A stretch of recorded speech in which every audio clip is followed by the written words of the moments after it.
unfortunately, we have interest rates that are still too high. So the president sent this note to the Fed chair today. And if you look at this chart, this is a chart of all of the interest rates of many countries throughout the world.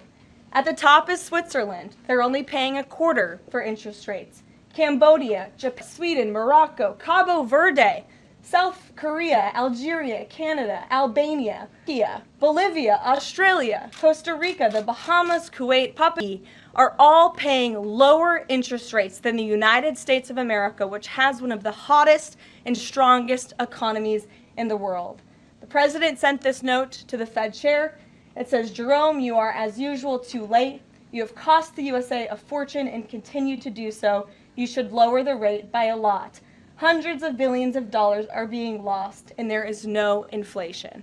And the president is right. There is historically low.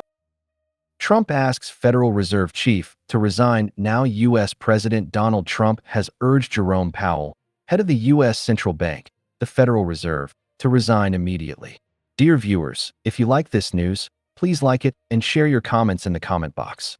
In a post on his social media platform Truth Social, Trump wrote, "It's too late. He should resign immediately." Trump also attached a link to a news report in the post. The report cited a U.S. housing sector regulator calling for an investigation into Powell's testimony regarding the renovation of the Federal Reserve's headquarters in Washington. Powell became the head of the Federal Reserve under Trump's tenure. Trump appointed Powell during his first term as president. Since then, Trump has repeatedly criticized Powell for not lowering interest rates. However, it is unclear whether the president has the power to remove Powell. Earlier this year, Trump said he had no intention of firing Powell. But even after stating he had no intention of firing him, he did not stop criticizing Powell. Trump wants the Federal Reserve to lower interest rates to boost economic growth.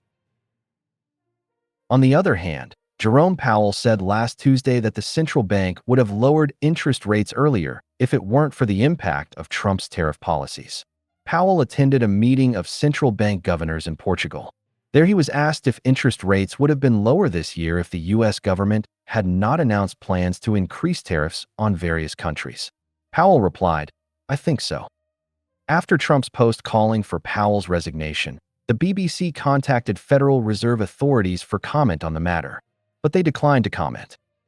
Earlier this year, before Trump's return to the White House, Powell said that even if the president asked him to resign, he would not, and that the president does not have the power to remove him under the law. A landmark ruling by the U.S. Supreme Court in 1935 stated that board members of independent agencies like the Federal Reserve can only be removed before their fixed term ends for specific cause. Although Trump often challenges traditional political norms, he has also fired several independent regulators, which have been challenged in court. Yesterday, Wednesday, Bill Pulte, director of the Federal Housing Finance Agency, called for an investigation into Federal Reserve Chief Powell. Pulte has strongly criticized Powell before.